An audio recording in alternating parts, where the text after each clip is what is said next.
ലോകം ഉറ്റുനോക്കുന്ന ഹോർമൂസ് കടലിടുക്കിലെ യുദ്ധസമാനമായ സാഹചര്യങ്ങൾ ഇപ്പോൾ ട്രംപ് ഭരണകൂടത്തിന് വലിയ തിരിച്ചടിയായി മാറിക്കൊണ്ടിരിക്കുകയാണ്.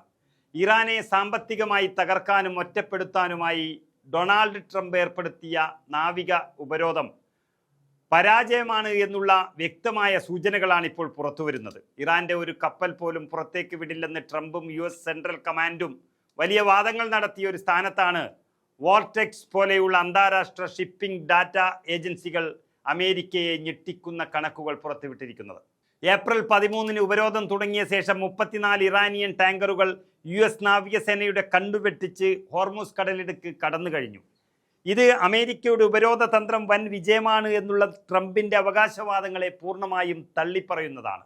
ഈ കപ്പലുകൾ വഴി 10 ദശലക്ഷം ബാരൽ അസംസ്കൃത എണ്ണയാണ് ഇറാൻ വിദേശ വിപണിയിൽ എത്തിച്ചത്. അന്താരാഷ്ട്ര വിപണിയിലെ എണ്ണ വിലയേക്കാൾ കുറഞ്ഞ നിരക്കിലാണ് ഇറാൻ ഇത് വിൽക്കുന്നത് എങ്കിൽ പോലും ഈ ടാങ്കറുകൾ വഴി മാത്രം ഏകദേശം 910 ദശലക്ഷം ഡോളർ വരുമാനം ഇറാൻ നേടിക്കഴിഞ്ഞു.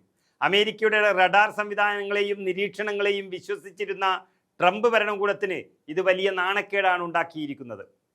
ഡെറന പോലെയുള്ള ഇറാനിയൻ സൂപ്പർ ടാങ്കറുകൾ തങ്ങളുടെ ട്രാൻസ്പോണ്ടറുകൾ ഓഫ് ചെയ്ത് ഡാർക്ക് ഷിപ്പിംഗ് രീതിയിൽ US നാവികസേനയുടെ മുന്നിലൂടെ സഞ്ചരിച്ചു എന്നത് അമേരിക്കയുടെ സമുദ്ര സുരക്ഷാ നിലവാരത്തെ തുടർന്ന് വലിയ ചോദ്യങ്ങൾ ഉയർത്തുന്നുണ്ട്. ഇതുമാത്രമല്ല, ട്രംപ് ഏർപ്പെടുത്തിയ ഉപരോധം കാര്യക്ഷമമല്ല എന്ന് തോന്നിയതോടെ അതിൻ്റെ ഉത്തരവാദിത്തം ചുമത്തി US നാവികസേന സെക്രട്ടറി ജോൺ ഫെലാനെ പുറത്താക്കേണ്ടി വന്ന സാഹചര്യവും ഉണ്ടായി.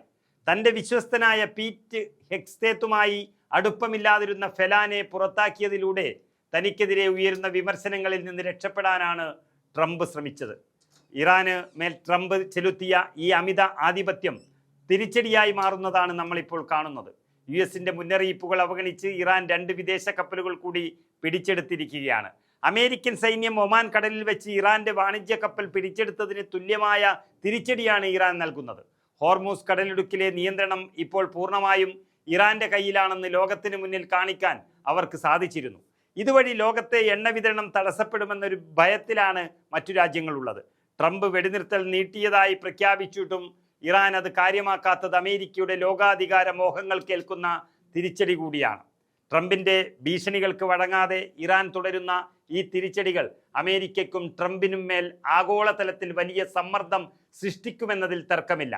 ഇതുവഴി ആഗോള സമ്പദ് വ്യവസ്ഥയിൽ ഉണ്ടാകുന്ന പ്രതിസന്ധിക്ക് പൂർണ്ണ ഉത്തരവാദി ഡൊണാൾഡ് ട്രംപ് മാത്രമായിരിക്കും.